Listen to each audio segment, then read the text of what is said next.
Je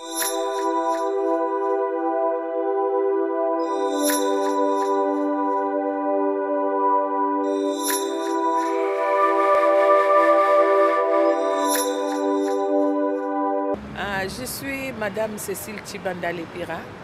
Je viens de la République démocratique du Congo. Je suis catholique et je suis coordinatrice du réseau des femmes de foi de la RDC et co-coordinatrice du réseau des femmes de foi au niveau africain.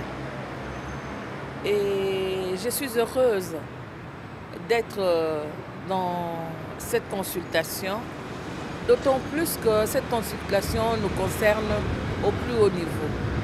Premièrement, en tant que femme qui porte la vie, qui la donne et qui a également l'obligation de l'éduquer et de la protéger, je crois que par ce même fait, je dois participer activement dans l'édification de la paix.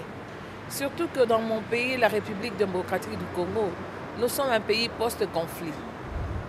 Là où, dernièrement, nous avons pris part à la marche mondiale de femmes contre les violences faites contre les femmes.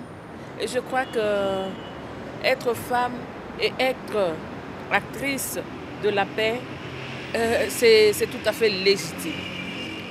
Par rapport à la résolution de conflits, je crois également que par le même fait, la résolution de conflits, quand vous regardez dans nos traditions, même dans la Bible, je suis d'obédience catholique, il a fallu Marie pour venir nous donner la paix. C'est Marie par son oui, en acceptant de porter un enfant venant du Saint-Esprit, que Jésus était né, et par Jésus aujourd'hui nous avons la vie. C'est dire que la résolution des conflits, les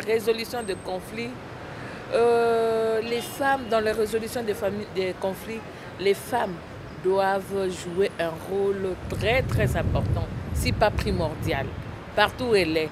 Même dans nos familles, quand il y a un problème, il faut toujours la présence de la femme pour essayer de résoudre à l'amiable les conflits. Partant de ça, par rapport aux objectifs du millénaire, quand vous regardez ces objectifs du millénaire, le tout s'accouple. Quand vous regardez le premier objectif qui est la réduction de pauvreté, la pauvreté en Afrique amenant un visage féminin. Donc on peut dire que la femme par rapport à la pauvreté, par rapport à la scolarité de ses enfants qu'elle donne, doit également, parce qu'il y a un adage qui dit éduquer une femme, c'est éduquer toute une famille.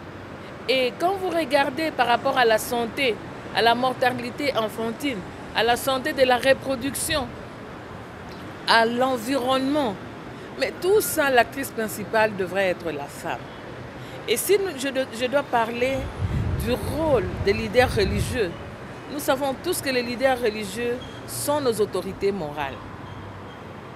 Quand nous prenons l'exemple d'un président de la République, il a toujours un endroit, une appartenance à telle ou telle autre appartenance religieuse. Soit il est musulman. Et quand il est musulman, comme ils ont l'obligation de prier 5 à 6 fois par jour, et si l'imam parle, je crois que le reste se fait de soi. Pour ce qui est de protestants, le pasteur est aussi une autorité morale, et je crois qu'il sied que les leaders religieux prennent les choses en main pour que le tout puisse aller, pour que nous puissions ensemble atteindre les objectifs du millénaire.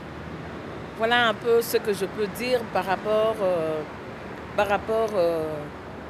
à la paix, à la résolution des conflits, aux objectifs du millénaire, au rôle que doit jouer la femme, au rôle que doivent jouer les leaders religieux.